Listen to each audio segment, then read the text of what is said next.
Use the other camera now. So, so, so last week we said a few words about Hanukkah. We're enjoying the first day of Hanukkah already. I just wanted to complementary to finish a few other additional points. We spoke about how the Greek culture was to cut off man from the divine, from the whole culture that surrounds man, his intellect, his physical powers, the body, sport, and the philosophy. There's nothing beyond. What you see is what there is. That's all there is. There's nothing beyond. There's no divine. There's no spiritual. There's no miracle. There's no the world, the laws of nature, and man's forces and powers. That's what there is. There's no transcending essence, certainly no divine. And the miracles of Hanukkah and all of its details come to counter that philosophy, that approach, that culture, and to expose, but not just philosophically, but the events and the reality of the holiday, what took place, come to expose that divine level, that transcending essence, what the Maharal calls the Nivdal level, that there is something beyond what you see, what meets the eyes. As the Maharal points out here, when we mentioned the mitzvah candle, brought down a few words from him. He says how the Greek culture, this fourth empire, we talked about the four empires that Am Yisrael goes through till the mission, the goal that God has for creation, the perfection of connecting all to that divine source of good, of infinite good, absolute good, and truth and justice, how that goes through these four empires that try to take away, to negate that oneness, that holiness, that goodness, and revealed in these four empires that Am Yisrael meets in history. When we talked about the third empire, Yavan, Greece, that he writes how they were associated with human wisdom only, not the divine and nivdal wisdom of the Torah.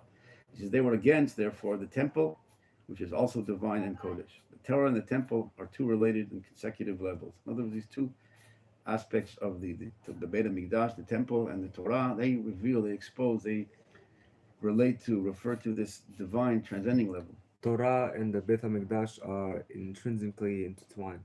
Right, that's what he says here, how actually he writes one directly above the other.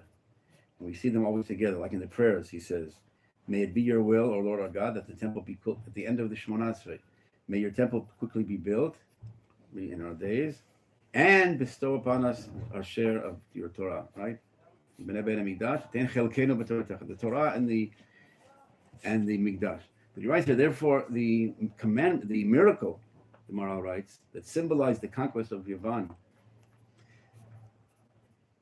occurred in the candles of the menorah, wherein the Torah and temple are united. The menorah, the Hanukkah, is found, the menorah, the candelabra, is found in the temple and represents the Torah, like it says, near mitzvah, the Torah, or that's the name of this book. The mitzvah is a candle and the Torah is light. So the connection of the menorah and the Torah, the rabbis talk about that. That's the source of the spiritual, the wisdom, the light of Torah that comes to the world. But nevertheless, we see that the Hellenists, the Jews that were influenced and enticed and accepted this nice progressive culture, Western enlightened, right? The Western, right? The Greek man, humanity, and the powers and the strengths, and which indeed freed man from the previous ideas of his subordination. Now man is now free. There's something more than just the physical. In other words, the intellect, the culture that they presented, indeed, you can say the majority of the Jews, and the Maharal points out here that they had this ability to do so, to overtake. It says, the Gemara in Shabbat says that the Timu Kol Hashmanim, that they entered the tabernacle, the sanctuary, and they defiled all the oils. Again, the oil in the Torah, the rabbis talk about that, refers to the spiritual, the wisdom. So they managed to defile the oils. Their culture succeeded in influencing and penetrating to the oils of Israel, to the culture, to the wisdom. And the Maharal points out even I told you the numbers he deals with, the number references that the word Heichal The Gemara says they came into the Hechal, they came into the sanctuary. The Hechal, Hey Yud Chaf Lamed, the numerical equivalent, the Gematria, is 65. Yavan, Greece, the numerical equivalent is 66, implying that the empire of Yavan, of Greece, had the power to rise above the Hechal and defile it. In other words, the symbolic understanding that they had this power to overcome this level of our shmanim, of our oils, of our wisdom of the Jewish people. Is that what the number 66 represents? Well, Yavan is 66, that's the number equivalent. There's also a deeper thing about it, the Yud, the Vav, the Nun, how it goes down and down, but I don't want to get to everything. I just want to say... Too mystical? It gets into deeper, yes, it's very deep. The name, even all the letters, everything has its significance. But here I just want to bring a few points to complement what we said last week and to go on and see how it's connected to what we were learning and get back to the regular part. You'll see how amazingly it fits perfectly. Zat Hashem. So he says they could overcome that level. They could overcome the level, and they did, overcame that level of the revealed side of the Jewish people, the sanctuary, that level of our wisdom, etc. However, I'll read you what the Maral writes. The level of the high priest, what did they found? They found that false small flask of the high priest, of the Kohen Gadol. And I wanted to clarify, it wasn't so clear last week. I said that they found the flask in the Holy of Holies. It's not clear, no. The flask was not, they didn't enter the Holy of Holies. The Roman Empire, the Greeks couldn't get into the Holy of Holies physically. In other words, they didn't reach that point. The flask of the Kohen, of the high priest, that was found outside the Holy of Holies, but it was the flask that represented, I'll read the word of the Maral. The level of the high priest, right? They found the flask with the seal of the high priest, was one of Kodesh that is above Kodesh. For he's the only one that can go into the inner sanctuary, the Holy of Holies. In other words, this flask represents the high priest, or right, seal of the high priest, that he goes into the Holy of Holies. Not that they found the flask, I think it was misunderstood, I misstated it last week, as if they went in and found the flask in the Holy of Holies. They didn't enter it, but they found this flask that was the seal of the Kohen Gadol, and on that the Maral says that's this level, that represents the Holy of Holies, which is on a greater and more elevated level. The level of the Holy of Holies prevented Yavan from exerting influence over the small flask of oil which was sealed, hidden by the level of the high priest. In other words, this flask represents that level of the Holy of Holies, of the Kohen Gadol, that he's the only one that's allowed to go in there. In other words, the victory and the overcoming of Yavan emanates from this higher level, what he calls the Nivda level, the transcending level, the Holy of Holy levels. That's where the victory comes, this small flask in which took place the miracle that shows them, again, there's the law of the thermodynamics, there's a conservation of energy. And here, an oil that would last for one day lasted for 8 days. The Greeks said there's no miracle, there's nothing beyond what you see, there's laws of nature, input, output, there's no moving from that. And here there was this miracle comes from not from the level of the Kohen Gadol, which is the level of the Kodesh HaKodeshim, the Holy of Holies, not the Holy of Holies, that they can't reach, that they can't touch, that they can't contaminate.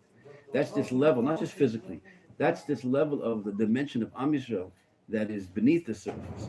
What they could touch is on the surface. They defile the oils on the surface, and which is a high level, the Kodesh level. They're on a high level. As opposed to the previous kingdoms, we saw more physical and material.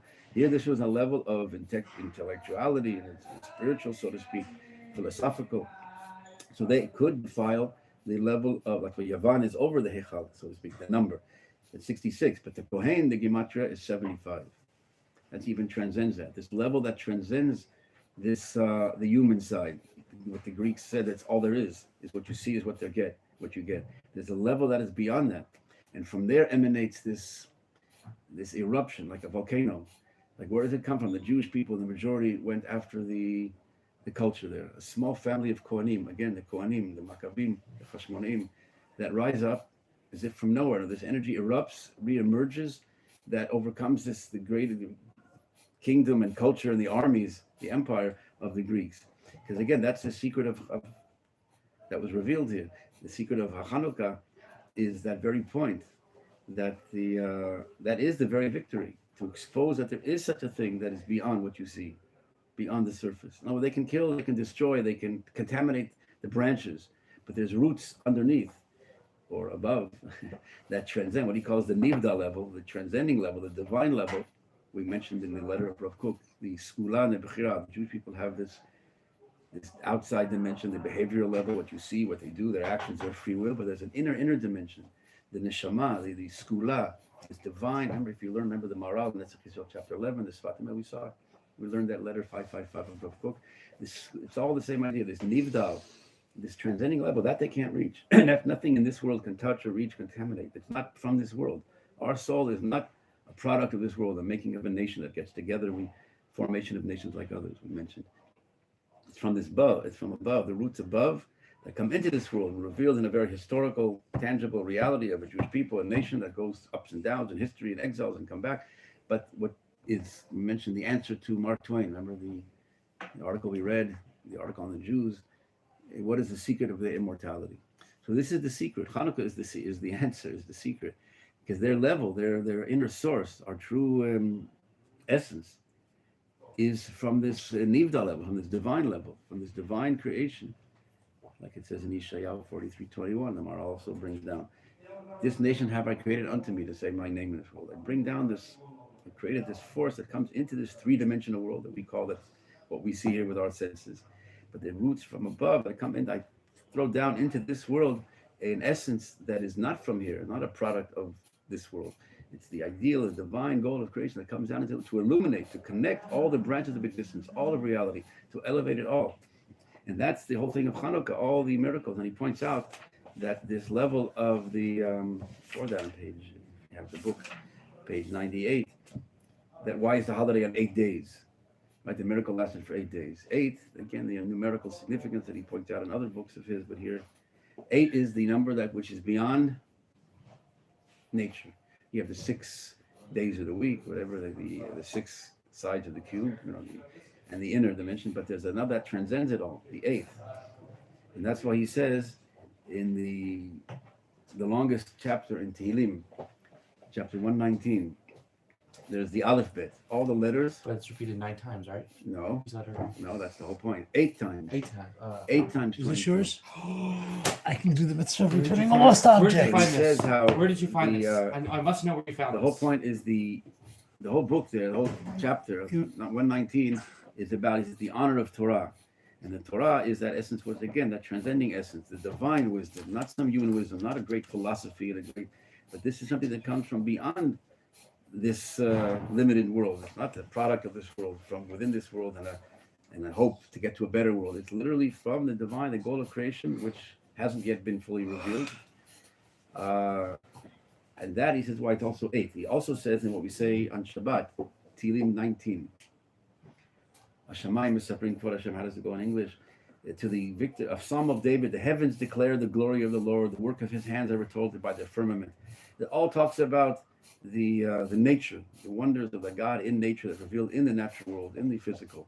And then, that's the first 7 verses, from 1 to 7. And then the 8th verse, Torat Hashem Timimah.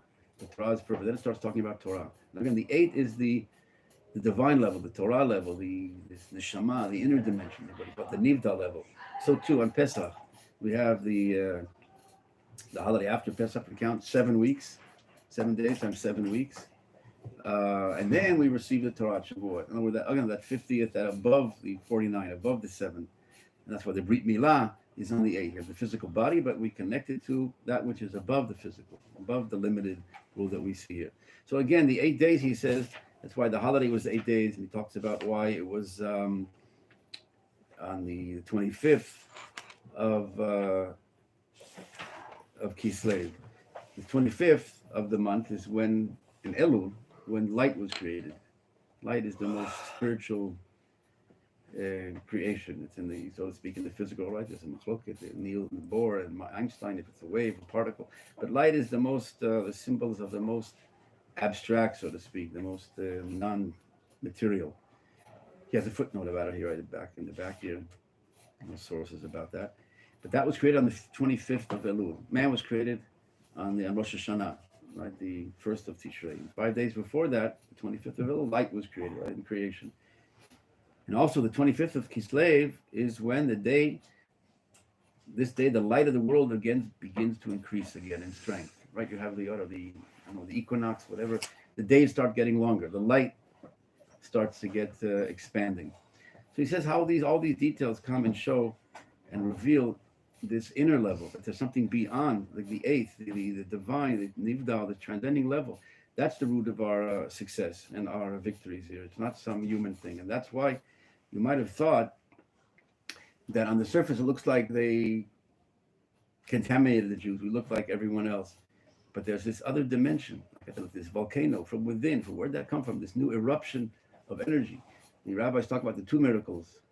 The Gemara talks about on Hanukkah. The rabbi in the Gemara talks about the miracle of the Pach Hashem, right? The flask that lasts for 8 days. It's supernatural.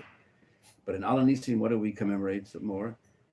That we were in the troubles and God came to help us, and the many in the hands of the few, right? The holy in the hands of the impure in the hands of the holy. The victory and the military battle over the Greeks. So you might have thought that that's something human. We were the indigenous people here. We knew the topography, the ingenuity, or the battle strategies of the Maccabim, the Hashmonaim. Says no, the success is also a divine assistance. That also comes. The true source of our success is from Hashem. But for those who aren't clear, we know that. We understand that God works in nature, that we were talking about in the regular class, right? That the divine that does supernatural miracles, but also the hand of God that works within the system, within nature, within man's human actions. It's all driven by and guided by the hand of God to bring about the ultimate goal. But you might have thought that that was all a natural thing. Therefore, the miracle, the Maharal says here, how the miracle of the Shemen, the supernatural miracle of the oil, he says, comes to reveal that even the natural miracle, the natural victory was a miracle. In the words of the Maharal, the reason for the establishment of Hanukkah was indeed Israel's conquest of Yavan and the ultimate salvation. However, it was not clearly obvious to everyone that this resulted from a miracle of God. They can still say there's no God, there's no divine, there's nothing supernatural here. You guys were amazing. Again, the few people, the Hashmonaim against the Greek armies and bringing over and over all the battles. It wasn't so usual, but nevertheless, you could say that was natural. There's no proof of something that God is within you in the Shekhinah, the God's presence in the Jewish people. And you might have thought that it's from Israel's own power and might. Thus, a miracle occurred, the Maharal explains. The miracle occurred in the candles of the menorah, making it clear that the entire incident was a miracle performed by the Holy One, including the battle and Israel's remarkable victory. In other words, the miracle in the candles come to reveal and expose that it's the same hand of God that assisted you and gave you the power to win that battle.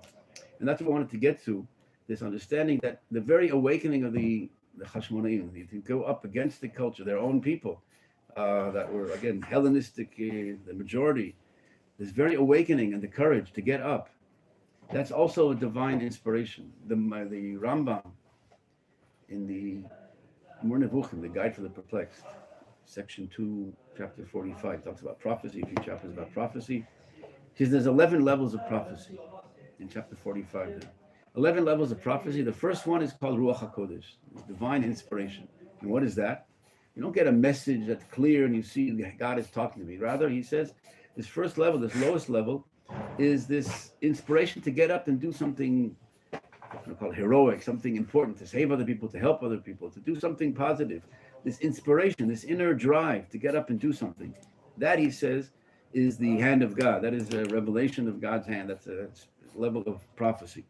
And so too, this awakening of the Jewish people to get up, to fight against all odds, to fight against the culture from within, the Hellenists, and certainly this great empire, that is this, it shows what the Greeks very much denied, that there is such a thing of something beyond. There is this force beyond, like I said, this emanation, this reemergence of this power, where'd that come from? This energy of, besides the miracle in the candles and the victory and all that, all the other details that we just mentioned here, the Ramaral points out. These are all indications of that, or exposure of that other level that they deny that exists at all.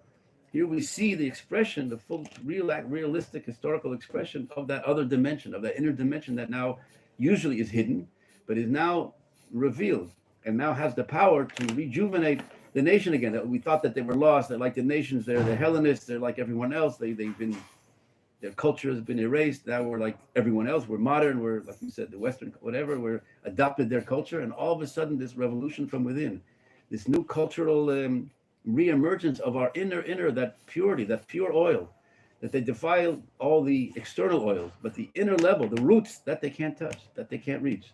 That's the flask of the Kohen Gadol, which again represents that level of the transcending, that beyond level, and that they can't reach. Foreshadowing our current experience.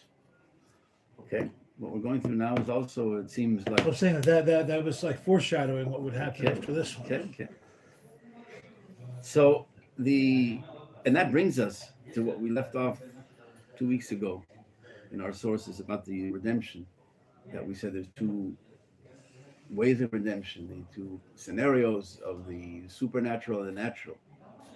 We said we have to get used to seeing that even that which takes place in the natural, in other words, the Jews, we mentioned that there becomes a situation after 2,000 years, we called it learned helplessness, right? Based on the Martin Seligman, the psychological terms, he called it learned helplessness. After 2,000 years of not being able to come and to do and to build, we became these passive, we wait for redemption. When God deems it proper, he will bring us back miraculously to the wings of eagles, and we'll come back to Israel, as we saw those sources.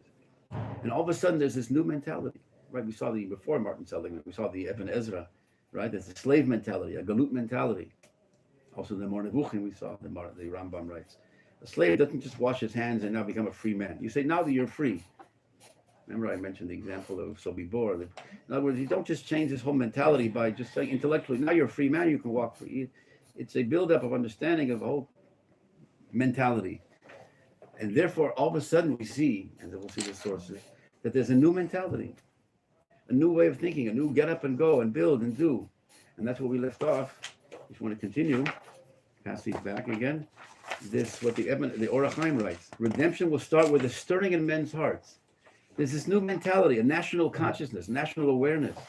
We feel part of a nation. We have to build, we have to go, we have to sacrifice and get in, dry out the swamp, whatever. This new emerging, we mentioned also that the rabbis talk about that the curse of the exile is that Judaism becomes now the individual. There's no collective one force, the neshama, that unites all the different branches of the Jewish people. They're fractured and scattered all over the world. And the mentality, not just physically, the mentality becomes one of the service of God, and everything becomes the perspective of the individual. I serve and I'm working for my physical and spiritual completion and perfection.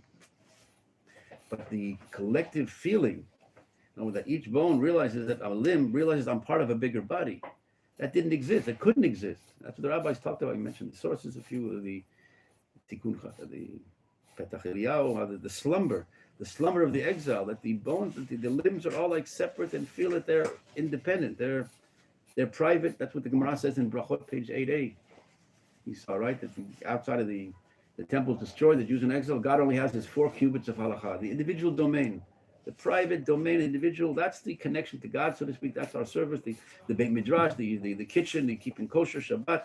But the national goal, to be a kingdom of priests and a holy nation, like I said before, we got the 10 Commandments. You will be unto me a mamlechet konim v'goy kadosh, a holy nation, a nation that will live as a nation and sanctify all aspects of life and utilize and have all the human endeavors of nation and industry and commerce and farmers and doctors and lawyers. All of that has the Shekhinah, the divine presence that guides it and is revealed in it as a holy nation.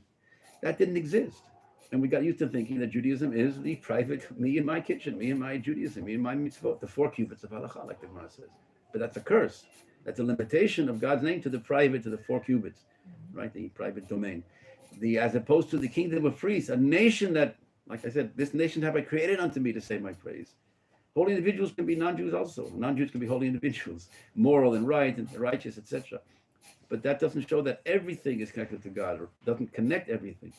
The nation that was created, like I said before, from the roots above that come into this world as a holy, the a priori, the spiritual DNA is totally different. It's a divine that comes into this world.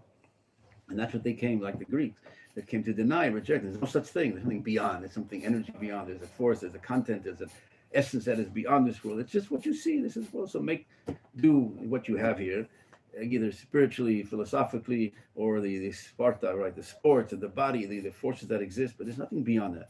Like I said, all of Hanukkah represents and shows this emergence, this eruption of that which is beyond that which they denied. And that's the victory over Yavan. Besides, the physical victory comes to reveal the strength and the power and the truth and the reality of that other idea. Because otherwise you could say, you guys have this night, you talk about the godly and the spiritual, but let's see, you see it's not real. And here we beat them real. In other words, the real on the battlefield, etc. It was a real phenomenon of this beyond that also shows its signs in this world. And that's why, again, the redemption, what the Or HaChaim HaKadosh writes here, that the redemption will begin with a stirring in men's hearts. There's this new emergence of that divine level, of that spiritual level, of that neshama level that was hidden, that's usually hidden. And now all of a sudden, these bones that were so fractured and scattered and thought of themselves as private individual limbs, all of a sudden they have this feeling of, like I called it, national awareness, national consciousness. And that's how Hashem works, as we'll see, working through all the natural forces, all the human forces, all the human understandings. And that's how this understanding, that we mentioned, the redemption that comes in a natural way, we'll see how it leads to this highest level of godliness in this world. In other words, that not just the supernatural, the above nature is unto God, and the physical is, God forbid, into another dimension, is Mother Nature. There's two forces in the world, God forbid. But God that works and is the source of all, the source of above the miracle, above this world and within this world. There's nothing outside. Ein od milvado, right? In heaven and earth, soul and body. However, this awakening that takes place, the Jews all of a sudden wake up and feel that they belong to something. They want to come to the land. They want to come to be a people again. They belong. They, again, not an intellectual thing that the books say. They threw away the books. The secular Jews that threw away all the books and believe all these, the Or HaChaim, whatever. They don't believe in all that, so to speak. But there's this new energy that the reality, the neshama, is now demanding its expression. This inner force, this nivdal power, call it the skula, the divine aspect of the Jewish people. This inner soul is now demanding its expression, and therefore the bones now feel this magnetic pull, so to speak, this instinctive drive to come back and to live as a nation again. They feel it, they live it, not as a philosophy. It's a living entity. However, just to explain ahead of time, that this comes back in stages. This inner drive isn't all perfect at once that they say, wow, we want to be a holy nation in the land of Israel. The people aren't saying that. There's awakening first. We mentioned the stages. The first stage is to be a nation again. We belong to a nation. We're like this. And that was, you could say, historically, the Alliance, the Adolphe Cremier, to make a philanthropic group that connects all the Jewish people to collect money for the Jews, education, to make up schools and systems. In other words, we're a nation again. We belong to thinking of a nationhood as a nation. And then a nation needs a land. So again, it could be Uganda, other places, whatever. And then this neshama, this inner unfolding. There's like a diamond in this, wrapped up in this thing. It's unfolding, and more. This inner neshama now starts pulling and is revealing itself more and more slowly. And we're in the stages, at first coming back to a nation in the land, a nation in the land of Israel, and then a nation in the land of Israel, holy in Torah and the mitzvot. So it's not right away that everything is so holy, that this stirring in men's hearts calls them, wow, God is calling me. I want to be a holy nation back in the land. I'm waking up to that. No, the waking up, like a person wakes up in the morning, right? First, the body, the forces, the star energies, like the person, Art Cook gives an example of a girl that was lost consciousness, and then she starts waking up, she's moving her fingers, and then she wakes up, and then she starts saying, I want my boob, I want my doll. That's what you're waking up for, to come back to your doll? No, that's not the thing. But now she's waking up, they're all happy, realizing, wow, these are the stages. She's coming back to life again. She's coming back to. So the first stages are not so perfect and complete. But what's taking place here, what we're trying to learn to recognize, is the significance of those, even the first stages of what? Of this neshama that is now coming back. And it comes back as what? As a natural inner drive. And that's what I wanted to say, that what's coming back, not because the books say, not because they studied and the books say you're supposed to come back to the land of Israel, you're supposed to be Jewish people, you're supposed to be a holy nation.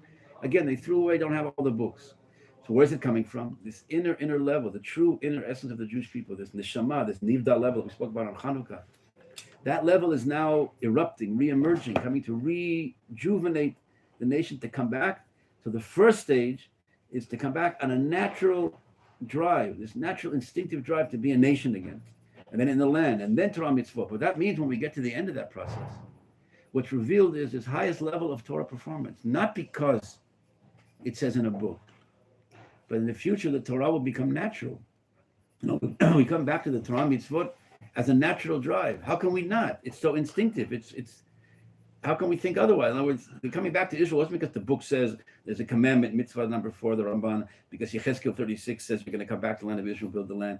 It's not because of that. It's from within, as a natural drive to be a nation, a natural drive to be the nation of the land of Israel, a natural drive to do the Torah mitzvot. In other words, our nature will be so dominant, will be so normal that we'll live our nature.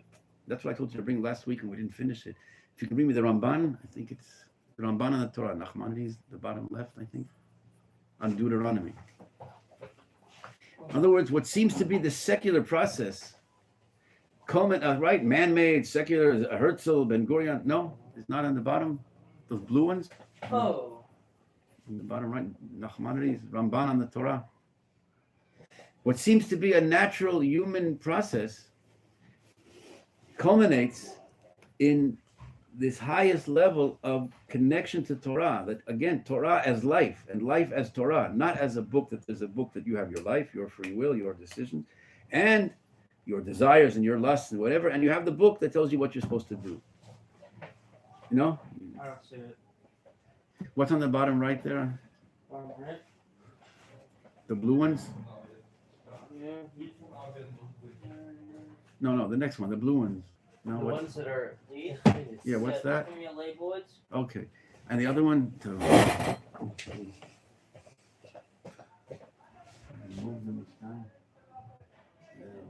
Right above it. Right above that. Deuteronomy, yeah. Deuteronomy there. You have Deuteronomy? Just to give you a glimpse of what this level is, what this futuristic level that we're approaching. It's so lofty, it's so amazing. And the amazing thing about it is that it took place in a process that seems to be so opposite, so secular, so man-made, so not divine. It's like in the chapter 30 of the book of Deuteronomy, what's called the Devarim, verse 6, I believe.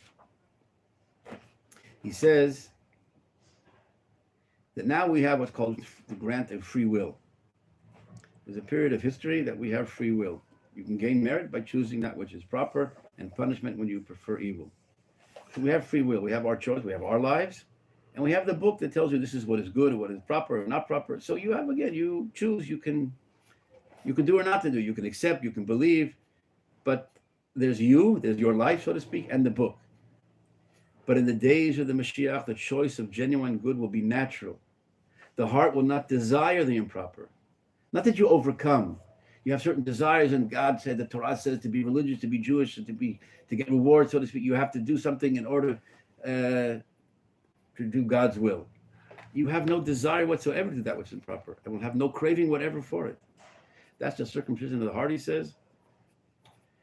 Because we have this thing that covers our heart, covers our inner neshama, this inner dimension, the nivda level, the skula level, this neshama level, we call it, the spiritual divine DNA, is not clear, is not revealed. We have to expose it, we have to live it, we have to learn it, and come to the point that we get to the future point that then it becomes totally natural, you become who you really are. You always were that way.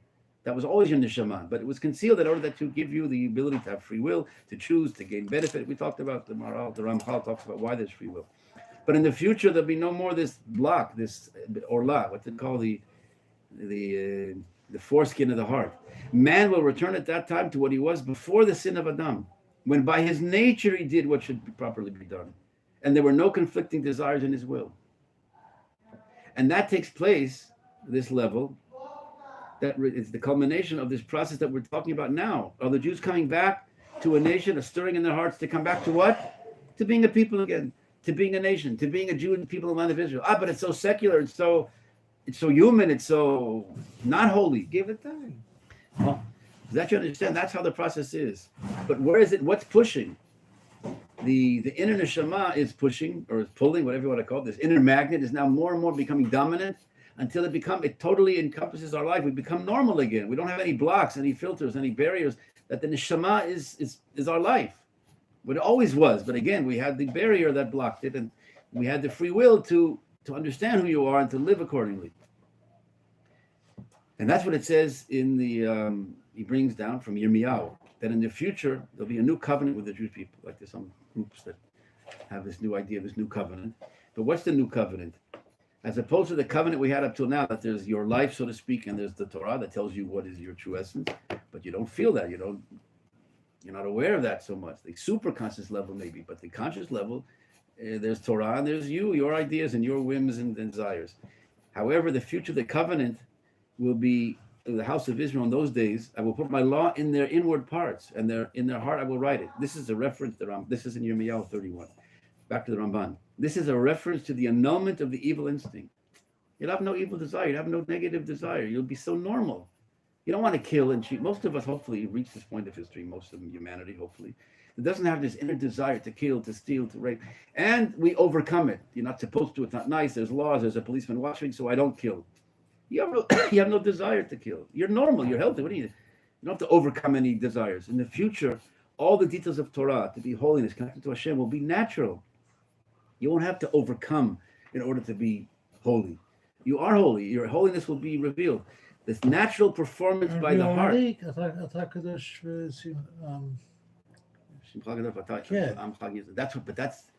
That's what we really are, but we don't feel that on the day-to-day level. We're talking about the conscious level. Okay. That you have no contradiction between that inner level, that Goy Kadosh, that holy nation, and life, because we don't feel that. We have free will. The senses say the opposite. The senses, there's no God. There's one God. There's multiplicity of the world, diversity, variety. Where do you see God? That was the Greek thing. There's no God. What you see is what there is. There's nothing beyond. There's no one source that's beyond all, that transcends all and connects all and uplifts all. The senses tell you the opposite. The senses tell you from birth what you see is very separate, and you have my life and my desires and that you're part of a bigger unit, part of a connection to the next, that you don't feel. But that's what we are always. That's obvious. It's obvious. You feel this natural desire to put on the tefillin. The complexity of existence leaves very little other possibility. I don't know, all of human culture up till now has been saying the opposite. The Greek and the Western culture of seeing the world in its variety and its separateness, and that's what there is. That's what the senses tell us, no? Where do you see oneness? Where do you see God in this world? Excuse me, so you said that when Mashiach comes, you won't have to overcome any urges. The Ramban. Listen, I'm just reading the Ramban. Ramban on the Torah, Deuteronomy 30, verse 6. Then in the Messianic era, there's 3 eras we spoke about, the Gemara talks about. There's 2,000 years of tohu, of void and emptiness, so to speak, of confusion. There's 2,000 years of Torah, of the order. Avraham Avinu is born and starts directing the world and show, like the conductor. There's 2,000 years of the different instruments playing and cacophony, each one on traded or preparing, tuning up. And then the conductor comes in the year 2000. In the year 4000 on, that's what's called the era of the Mashiach. And we spoke about that with one of the few sources, the first sources we spoke about. But the Ramban goes on. And in the future, they will teach no longer every man his neighbor and every man his brother, saying, "Know God. For they shall all know me, from the least of them to the greatest," from the youngest. In other words, there's no, he says, there's no necessity to instruct them.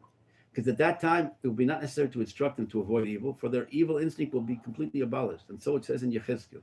And this we'll learn about. We talk about the redemption process. We'll get to chapter 36 in Yechezkel. A new heart will I give you, a new spirit within you. And you will walk in my statutes. What's this new heart? He says that's this level of the totality of your inner goodness permeating your whole being. That's not just the inner good, the inner neshama, but you live it on your life level, on the behavior level. It's a natural drive. And that's what begins, I want to point out just at this point, that's what begins with what the Or HaChaim says here. The redemption will start with a stirring in men's hearts, urging them, do you feel secure? What are you doing in Galut? What are you doing in exile? But it's seemingly, like I said, a man-made, just like we said the Hanukkah. It seems like the Maccabees were, okay, it's amazing that they could beat the few, they can beat the many, and these great armies and elephants. How can we, the tanks of the Egyptian, the Greek army, how can we do that? Okay, so you can explain, give explanations. But we see here this eruption of energy that is not from this world. And that begins with what? That God wakes them up to go up into, how do you rise up against the Greek empire? That itself, the rabbis say, that very awakening, the emerging, that volcano erupting of the power, like I said, the Rambam, the Nevuchim, that's a level of Ruach HaKodesh, this level of divine assistance, divine energy that's infused at the time of the redemption, that's when it's needed here in Chanukah, and in the future we're talking about here, when the nation comes back to life, there's an extra neshama, like the Real Nagon says, like on Shabbat we have an extra neshama, we're infused with a divine energy. So too, the time of the redemption, there's a new energy that we can't continue now, we have to go to Mincha. But nevertheless, there's a source in the Yoel chapter 3, look in the first verses in Yoel also, how there's a new spirit that will be upon you, there's new energy. The Malbim explains that how those that are at the time of the Mashiach, there's these new souls, these new energized souls. And that is what we have to understand and appreciate, even though, again, it expresses itself, reveals itself slowly, but slowly unfolding. But what's the essence, what's coming to expression here? We'll talk about it more next week, B'ezrat Hashem, or after Hanukkah. Enjoy your trip and enjoy all the rest of Hanukkah. Thank you, Rabbi. Guys, I know not everybody's here.